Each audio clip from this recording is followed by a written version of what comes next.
বাবার মৃত্যুর ৪০ দিন পর কোটি টাকার বাড়ি, গাড়ি, ব্যাংকের টাকা সব ভাগ হয়ে গেল আমার ভাই বোনের মধ্যে। আর আমার ভাগে পড়ল শুধু একটি ভাঙ্গা পুরনো কাঠের আলমারি। সবাই হাসছিল, কিন্তু কেউ জানতো না সেই আলমারিটাই তাদের জীবনের সবচেয়ে বড় ভুল হতে চলেছে। বাবাকে দাফন করার ঠিক ৪০ দিন পর আমাদের আত্মীয় স্বজন সবাই ঢাকার মিরপুরের পৈতৃক বাড়িতে জড়ো হয়েছিলেন বাবার রেখে যাওয়া সম্পত্তি ভাগ করে নেওয়ার জন্য।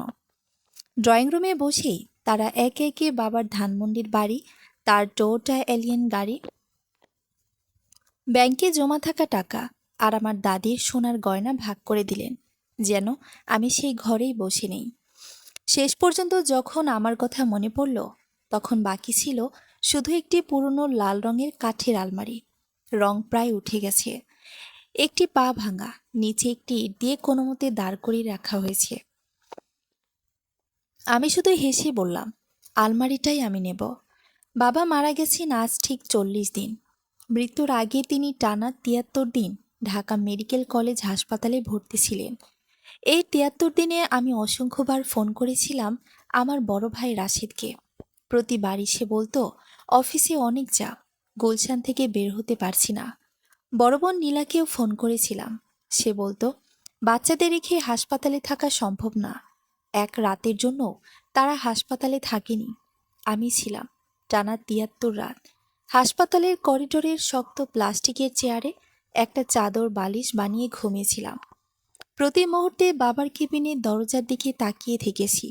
শেষের দিকে বাবা আর ঠিকমতো কথা বলতে পারতেন না, শুধু আমার হাতটা শক্ত করে ধরে দরজার দিকে তাকিয়ে থাকতেন। আমি জানতাম তিনি কাকে খুঁজছেন, কিন্তু তারা কেউ আসেনি।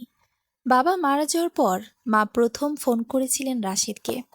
রাশিদের প্রথম প্রশ্ন ছিল না বাবা শেষ মুহূর্তে কি বলেছিলেন, বরং সে জিজ্ঞেস করেছিল দাফনের খরচ কত হবে। নীলা ১ টাকাও দেয়নি।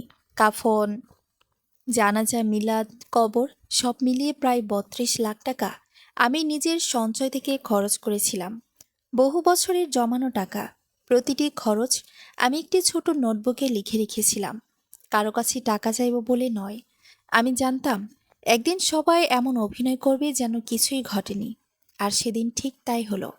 সম্পত্তি ভাগ করার সময় কেউ একবারও বলল না কে বাবার চিকিৎসার সময় পাশে ছিল, কে দাফনের সব খরচ দিয়েছে, কে শেষ নিঃশ্বাস পর্যন্ত বাবার হাত ধরে বসেছিল। মা ড্রয়িং রুমের মাঝখানে একটি লোহার বাক্স রাখলেন। ভেতরে ছিল ধানমন্ডির বাড়ির দলিল, গাড়ির কাগজ, দুটি ব্যাংক পাসবই আর দাদির সোনার গয়না।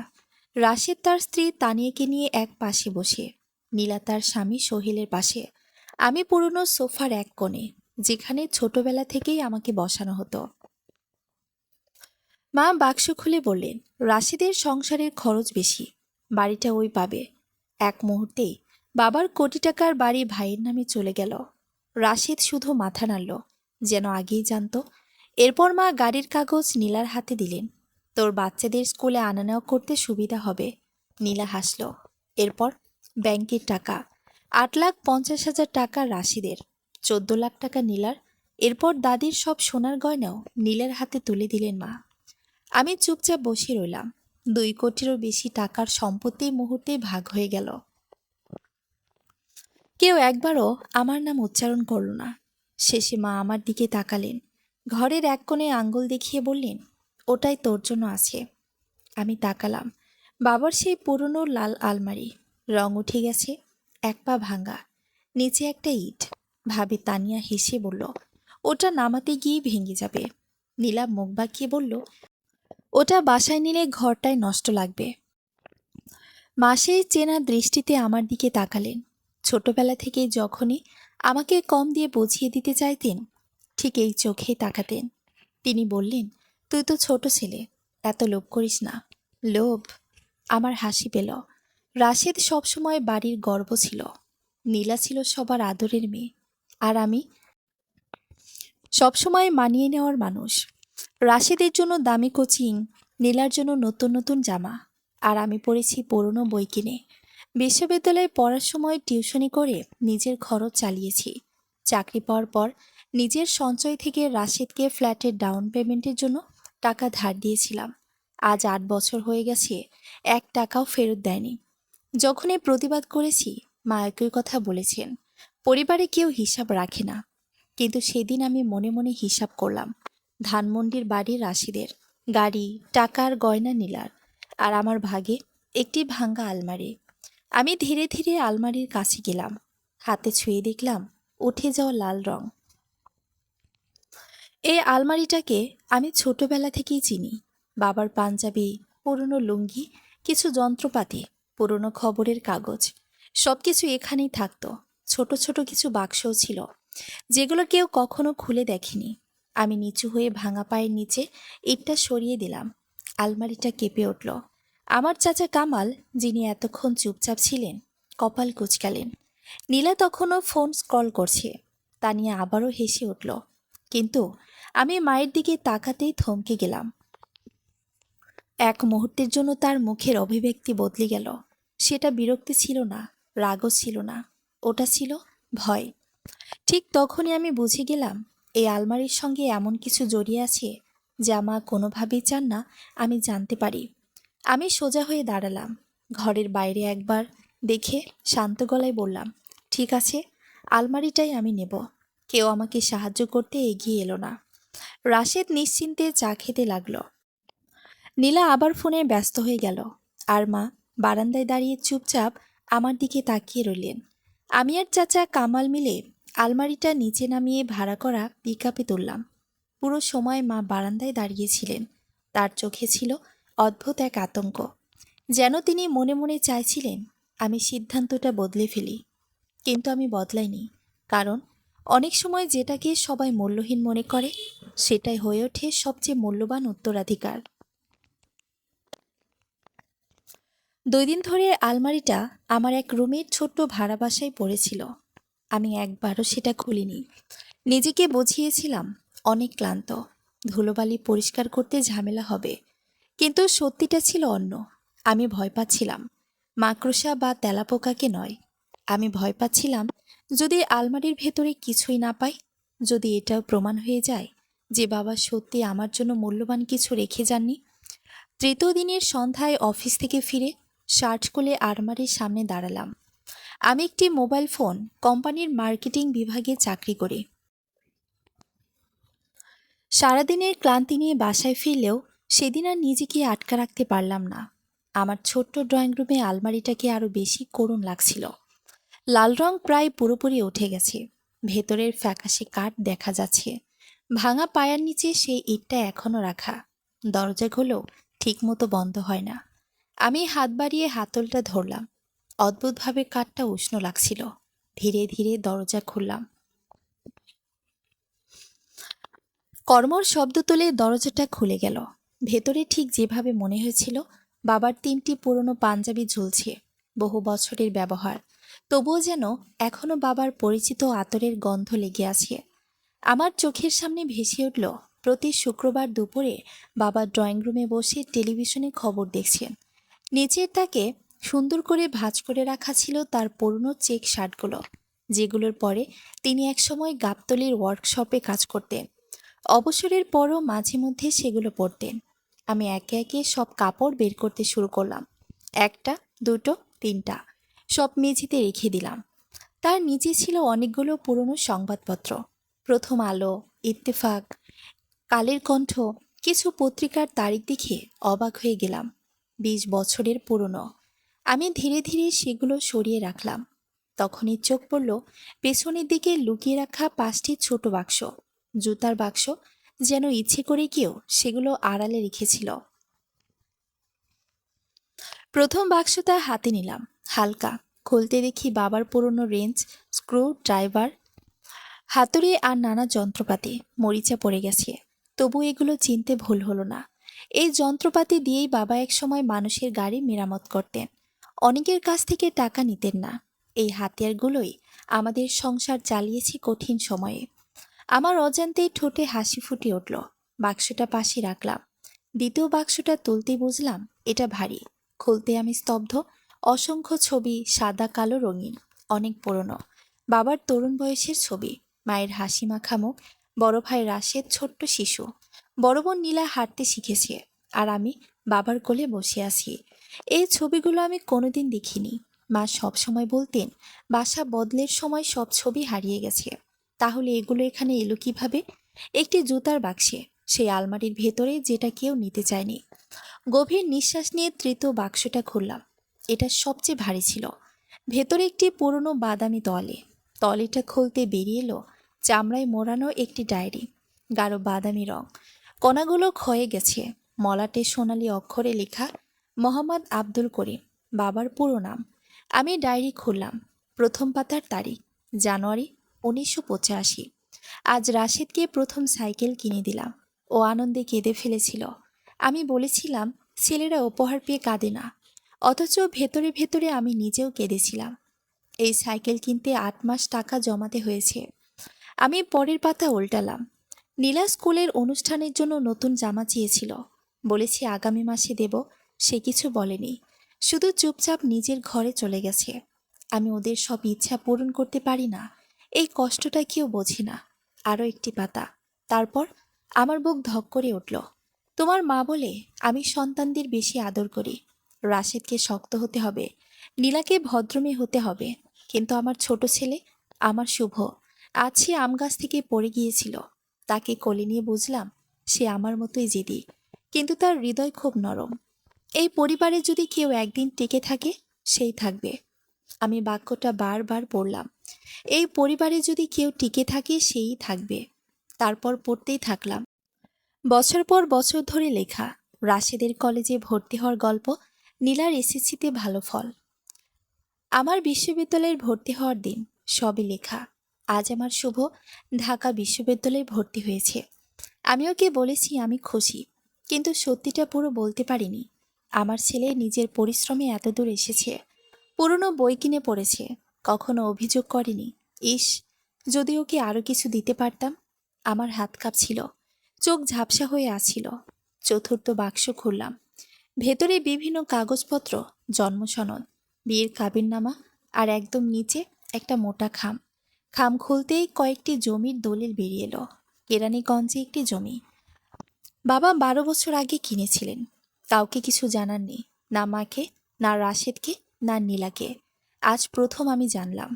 সবশেষে খুললাম পঞ্চম বাক্স, সবচেয়ে ছোট, মুখে টেপ লাগানো। ধীরে ধীরে খুললাম। ভেতরে ছিল শুধু একটি চাবি, পুরনো, পিতলের, বহু বছরের ব্যবহারে চকচকে হয়ে গেছে। চাবির সঙ্গে ভাঁজ করা একটি ছোট্ট কাগজ, বাবার হাতে লেখা, কেরানীগঞ্জ, লকার, শুধু শুভর জন্য। এর বেশি কিছু নেই, কোনো ঠিকানা নেই, কোনো ব্যাখ্যা নেই, শুধু কেরানীগঞ্জ, লকার, শুধু শুভর জন্য। আমি অনেকক্ষণ চুপচাপ বসে রইলাম। কখন সন্ধ্যা নেমে গেছে টেরই পাইনি।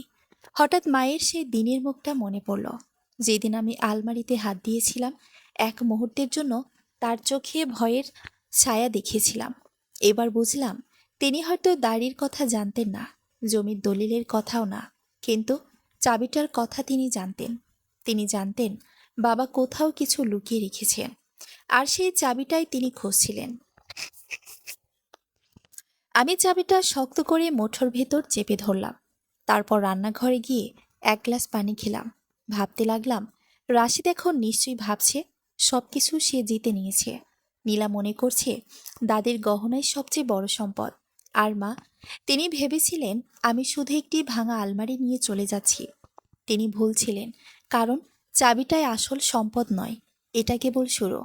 কোথাও না কোথাও কেরানীগঞ্জে বাবা আমার জন্য আরো বড় কিছু রেখে গেছেন। একটি লকার, একটি গোপন সত্য, আর তার শেষ বার্তা। আমি ফোনটা হাতে নিলাম।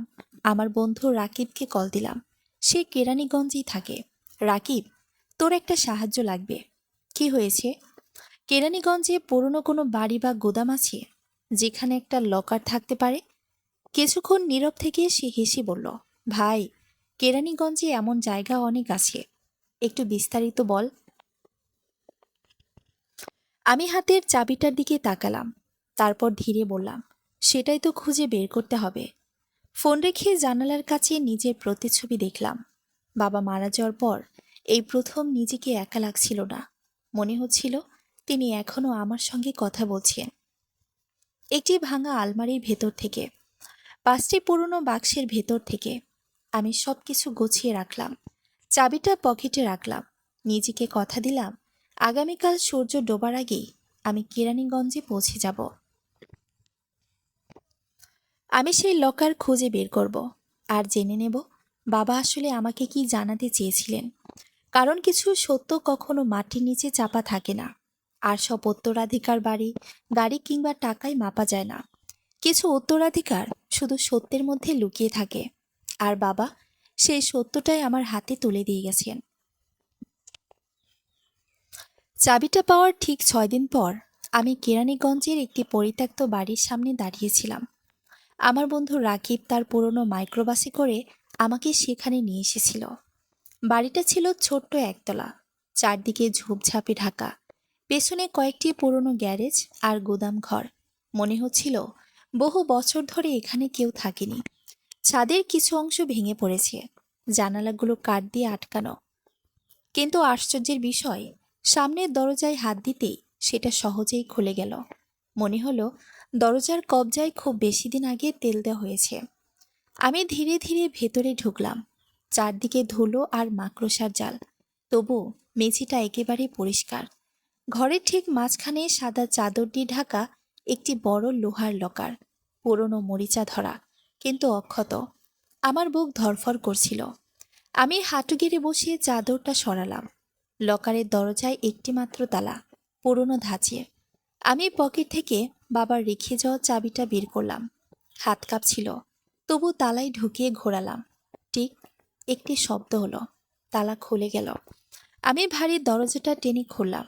ভেতরে টাকা ছিল না, সোনাদানা ছিল না, ছিল অসংখ্য খাম। প্রতিটি খামের উপর বাবার হাতের লেখা, রাশেদের জন্য, নীলার জন্য, তোমার মায়ের জন্য, চাচা কামালের জন্য। আর এক কোণে আলাদা করে রাখা একটি মোটা খাম, তার উপর লেখা, শুধু শুভর জন্য, অন্য কেউ খুলবে না। আমি সেটাই আগে খুললাম। ভেতরে একটি চিঠি, বাবার হাতের লেখা। আমি পড়তে শুরু করলাম। প্রিয় শুভ, যদি তুমি এই চিঠি পড়ে থাকো তাহলে বুঝবো আমি আর বেঁচে নেই। তুমি আলমারিটা নিয়েছো, চাবিটা পেয়েছো, আর শেষ পর্যন্ত এই লকারও খুঁজে বের করেছো। আমি জানতাম তুমি পারবে, কারণ এই পরিবারে তুমি একমাত্র মানুষ যে সবকিছু মন দিয়ে দেখত, যে কখনো আমাকে একা ছেড়ে যায়নি, যে আমাকে তখনও ভালোবেসেছে যখন আমার দেওয়ার মতো আর কিছুই অবশিষ্ট ছিল না। আমি সব দেখেছি, তোমার সঙ্গে কেমন আচরণ করা হয়েছে, কিভাবে তোমার ভাগ সবসময় ছোট করে দেওয়া হয়েছে, কিভাবে রাশেদ শুধু নিয়েছে ফিরিয়ে দেয়নি, কিভাবে নীলা সবকিছু নিজের অধিকার মনে করেছে, কিন্তু তুমি সবকিছু নিজের পরিশ্রমে অর্জন করেছ। হাসপাতালের সেই 73 রাত আমি ভুলিনি। তুমি প্লাস্টিকের চেয়ারে ঘুমিয়েছ, আমার হাত ধরে থেকেছ, আমার জানাজার সব খরচ নিজের টাকায় দিয়েছ। আমি কথা বলতে পারিনি, কিন্তু সব দেখেছি। তোমার চোখের পানি দেখেছি, তোমার সাহস দেখেছি। তখনই ঠিক করেছিলাম তোমাকে আমি আমার আসল উত্তরাধিকার দিয়ে যাব। ধানমন্ডির বাড়ি নয়, গাড়ি নয়, ব্যাংকের টাকা নয়, তার চেয়েও বড় কিছু। আমি তোমাকে সত্য দিয়ে যাচ্ছি। আমি তোমাকে কেরানীগঞ্জের জমিগুলো দিয়ে যাচ্ছি, যেগুলো আমি বহু বছর আগে তোমার নামে কিনেছিলাম। আমি তোমার নামে গোপনে জমিয়ে রাখা বিদেশি মুদ্রার সঞ্চয় দিয়ে যাচ্ছি। আমি তোমার নামে নিবন্ধিত কোম্পানির সব সম্পদ তোমার হাতে তুলে দিচ্ছি। এই সম্পদের কথা কেউ জানে না, জানবেও না, কারণ আমি জানতাম একদিন সবাই তোমাকে শূন্য হাতে রেখে দিতে চাইবে। তাই আমি সব লুকিয়ে রেখেছিলাম, শুধু তোমার জন্য। মনে রেখো, এগুলো কাউকে প্রমাণ করার জন্য নয়, নিজের জীবন গড়ার জন্য। এমন একটা জীবন যেটা কেউ কেড়ে নিতে পারবে না। আর মনে রেখো, আমি সবসময় তোমার সঙ্গেই আছি। তোমাকে আমি পৃথিবীর সব সম্পদের চেয়েও বেশি ভালোবাসি। তোমার বাবা। চিঠি পড়া শেষ করতে পারলাম না, চোখ দিয়ে অঝরে পানি পড়ছিল। চিঠিটা বুকের সঙ্গে চেপে ধরলাম। মনে হচ্ছিল এখনো বাবার পরিচিত গন্ধ লেগে আছে। অনেকক্ষণ চুপচাপ বসে রইলাম। রাকিব বাইরে অপেক্ষা করছিল। সে কোনো প্রশ্ন করেনি। আমি বেরিয়ে আসতেই শুধু বলল, সব ঠিক আছে? আমি ধীরে মাথা নাড়লাম। সেদিন আমি বাসায় ফিরিনি, সোজা মিরপুরে মায়ের বাড়িতে গেলাম। সন্ধ্যা হয়ে গেছে। রাশিদের গাড়ি বাইরে দাঁড়ানো, নীলার গাড়িও। সবাই একসঙ্গে রাতের খাবার খাচ্ছিল। আমি দরজা ঠেলে ভেতরে ঢুকতেই সবাই তাকালো। মায়ের মুখ মুহূর্তেই ফ্যাকাশে হয়ে গেল। রাশেদ উঠে দাঁড়ালো। নীলার মুখ থেমে গেল। আমি শান্ত গলায় বললাম, আমি বাবার লকার খুঁজে পেয়েছি। ঘরে নীরবতা নেমে এলো। আমি আবার বললাম, বাবা তার আসল সম্পদ আমার জন্য রেখে গেছেন। রাশেদ রাগে বলল, অসম্ভব, সব তো ভাগ হয়ে গেছে। আমি উত্তর দিলাম, না, যেটা তোমরা ভাগ করেছ সেটা ছিল সবাইকে দেখানোর সম্পদ। আসল সম্পদ তিনি অন্য জায়গায় লুকিয়ে রেখেছিলেন। মায়ের হাত থেকে চামচ পড়ে গেল। নীলার চোখে পানি। আমি ধীরে বললাম, আমি ঝগড়া করতে আসিনি। ধানমন্ডির বাড়ি তোমরাই রাখো, গাড়িও রাখো, গয়নাও রাখো, আমি কিছুই নিতে আসিনি। আমি একটু থেমে আবার বললাম, শুধু একটা কথা জানিয়ে যেতে এসেছি। বাবা আমাকে ভালোবাসতেন, কারণ আমি তার পাশে ছিলাম যখন কেউ ছিল না। আমি তার হাত ধরেছিলাম শেষ মুহূর্ত পর্যন্ত। আমি তার শেষ দায়িত্ব পালন করেছি। আমি ব্যাগ থেকে কয়েকটি খাম বের করলাম, একটি রাশিদের নামে, একটি নীলার নামে, একটি মায়ের নামে, একটি চাচা কামালের নামে। খামগুলো টেবিলের উপর রেখে বললাম, বাবা তোমাদের প্রত্যেকের জন্যই চিঠি লিখে গেছেন। পড়বে কিনা সেটা তোমাদের সিদ্ধান্ত। এরপর আর এক মুহূর্ত দাঁড়ালাম না, চুপচাপ বেরিয়ে এলাম। 6 মাস পরে আমি নিজে নতুন বাড়িতে উঠলাম। বড় কোনো প্রাসাদ নয়, ছোট্ট সুন্দর একটি বাড়ি, যেটা বাবা বহু বছর আগে আমার জন্য কিনেছিলেন। আমি বাড়িটা নতুন করে রং করালাম। বাবার প্রিয় রং হলুদ। ড্রয়িং রুমে তার একটি বড় ছবি টাঙিয়ে দিলাম। প্রতিদিন সকালে ছবিটার সামনে দাঁড়িয়ে বাবাকে সালাম জানাই। প্রতিদিন রাতে মনে মনে তাকে ধন্যবাদ দিই। আর আমার শোবার ঘরের এক কোণে আজও দাঁড়িয়ে আছে সেই পুরনো লাল আলমারিটা। ভাঙা পায়াটা ঠিক করে নিয়েছি, নতুন করে রং করেছি। ভেতরে এখনো বাবার পাঞ্জাবি, পুরনো শার্ট, যন্ত্রপাতি, ছবি আর তার লেখা চিঠিগুলো যত্ন করে রাখা আছে। কারণ আমি শিখেছি, সবচেয়ে ছোট উত্তরাধিকারী কখনো কখনো সবচেয়ে বড় সত্য লুকিয়ে রাখে। আর সেই সত্য হলো, যদি একজন মানুষ সত্যিকার অর্থেই তোমাকে ভালোবেসে থাকে, তবে পৃথিবীর কোনো অবিচার সেই ভালোবাসাকে মুছে ফেলতে পারে না। সমাপ্ত।